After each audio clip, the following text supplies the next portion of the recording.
Dobrý večer.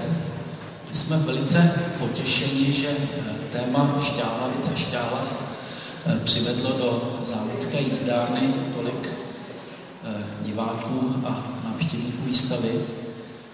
Výstava Šťáhlavy, Šťáhlavice, život, krajina, lidé je ještě úplně na úvod první akcí Šťáhlavicko-šťáhlavického kulturního festivalu s názvem Countryside. Ta výstava nemá ve své podstatě žádné inovativní a avantgardní umělecké ambice. Těch je v současném českém i světovém umění víc než dost a krom bizarností a nadvořilosti tvůrců a zmatenosti návštěvníků galerií nepřináší žádné zásadní poselství. Tato výstava není zamýšlena pouze jako podsta zdejší krajině a jejím obyvatelům.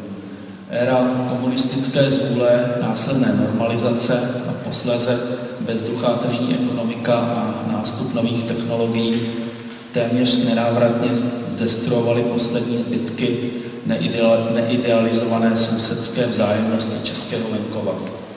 Proto tento festival i výstavu vnímáme jako neumělý a trochu rozpačitý pokus o rehabilitaci inspirativního společenského setkávání a znovu nalezení zdejších opomíjených a dosud živých kulturních tradic a souvislostí. Bez těchto sdílených hodnot bude totiž náš veřejný prostor neustále vylidňován a v mezilidských vztazích se bude vzmávat jen omezenost, netolerance a závist.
Zahájená a je možný si nechat natočit trochu piva.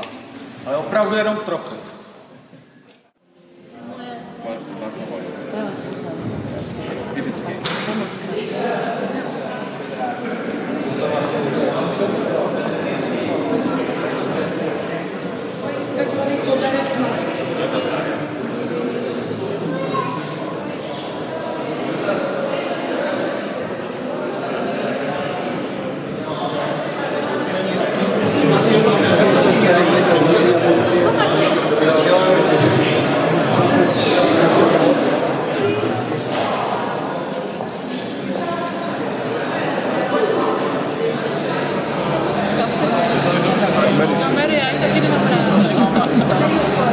Jako kdyby tady nebylo.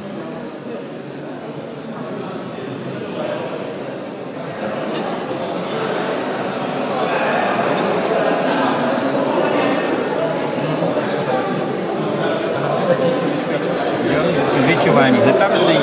Jo, že by to bylo přes dva negativy. Ale to si dělalo dvoječkoziční nebo zvětšování? Tu. Ne, to je Photoshop. Je to Photoshop. No, tak. No tak se to vypadalo dobře. No. My jsme říkali, jestli je to dva negativy, nebo je to na jeden film. Takže já jsem ještě starý klasik, já mám všechno film, jo. Jasně, ale dá se to udělat taky, no. Vyhodí před černým pozadím a potom to tak dobrý při zvětšování, to už se dá dělat. Mesejský rybník, máme zde chatu, takže jsem to zažíval. No začal si manželka jednou seděla. No, počkat, s tím nebudu. Jo, tak až vypnu kameru, tak to mi řekneš. Tak jednou se dělá, to je jiná scéna. No, Mesejský rybník máme nad chatou, že jo, takže tam jsem zažil mnoho let, výlety. To není moc chytře, ale znám to prostě v proměnech. Proměny, no to jsem taky blbě, no to nejde. Počkej. No je to tvůj obraz, musíš si za ním stát. Je to můj obraz, je to linorit, monotyp. Hezký fotky, ale už je mi zima, když vidím ty fotky. Víš, nemám ráda zimu. Jo, no tak tady je jedna tady je jedna ze země. Tak mohu říct, že následný dojem byl daleko lepší, než jsem čekal. Byl hodně lepší. Opravdu můžu říct, že jsem překvapen a mě zaujalo a je to velice plus. Tak jo, děkuji. Kouzlo krásný černobílý fotografie, líbí se mi nejvíc tady na ten obrázek, ten staročeský, ty stopy, nebo jestli je to tráva, nevím. To je tráva, to je popovodní. Ale vypadá to strašně hezky, je to působivý, já mám ráda černobílou fotografii, ale opravdu skutečně, teda i nějaký ten obrázek bych si domů dala. Vaše dojmy z výstavy? Jsem dojel. Jste dojel? Už mě vykáte, pane. No tak, aby to vypadalo líp, potom až to budu stříhat.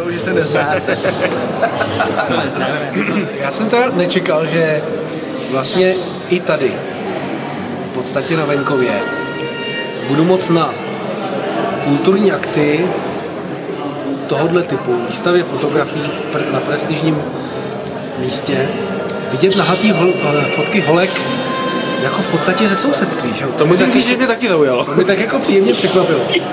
A samozřejmě i další umělecký díla mají svoji hodnotu. Vlastně, jo. Protože to bylo fascinující, to promítání na těch plátnech a ty účinkující, ta hudba. Krásný to bylo, hezký zážitek. Tak jo, děkuji. Co ne? Máte to pěkný, ale máte to rovněž trošku tmavý. Já se ti to tmavý. Já se mi to tmavý, no. To všechno po celý moci. No já nevím, mně se ty fotky líbí, ale některý mi přijdou taky, že nic neříkají. Nevím, proč jsem jako nic. Některý jsou z hororu, no. Některý jsou taky hororový, některý jsou jako tajemný. Mně se právě spíš líbí takový jako úplně, že si o tom můžeš myslet skoro co chceš. Jo, ale třeba... Vy mě udělali se si úplně vynikající to... Úžasný, je to krásný. Rozvedeme větu. Nic víc si neřeknu. Moc se mi líbila kapela. Ale i přesto bylo zajímavé, když jsme to instalovali, tak nám pomáhali tady zaměstnanci z truhlářské dílny a najednou byli shromážděni tady uprostřed, to jako okupovali tady jako do těch zrcadel.